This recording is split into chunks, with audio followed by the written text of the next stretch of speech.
તો બાયડના ધારાસભ્ય ધવલસિંહ ઝાલાની જાહેરાત સામે આવી છે। અરવલ્લીથી આ સમાચાર મળી રહ્યા છે, જ્યાં બાયડ ધારાસભ્ય ધવલસિંહ ઝાલા દ્વારા જાહેરાત કરવામાં આવી છે।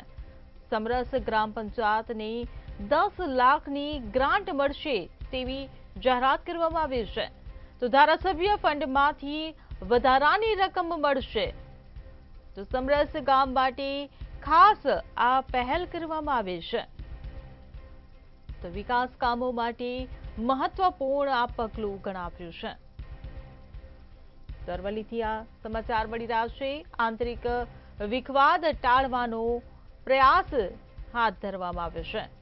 સમરસ ગ્રામ પંચાયતને 10 લાખની ગ્રાન્ટ મળશે।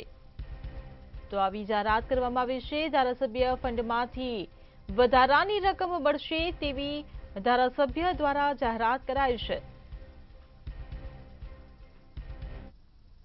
સભાના તમામ નાગરિકો અને આગેવાનોને જણાવવાનું છે, જે પ્રકારે પંચાયતોના ઇલેક્શન નજીક આવી રહ્યા છે, ત્યારે મારી પંચાયત એટલે કે મારી વિધાનસભાની પંચાયતોમાં જ્યાં ઇલેક્શનો છે અને તે પંચાયત સમરસ થશે, તે તમામને સરકારી સહાય તો મળતી જ હોય છે સમરસ પંચાયતોને, પણ વધારાની ગ્રાન્ટ સ્વરૂપે વિકાસના કામો થાય તે માટે જે પંચાયતો સમરસ થશે તે પંચાયતોને મારી ગ્રાન્ટમાંથી એટલે કે ધારાસભ્યની ગ્રાન્ટમાંથી 10 લાખ રૂપિયાની ગ્રાન્ટ હું અલગથી ફાળવણી કરીશ।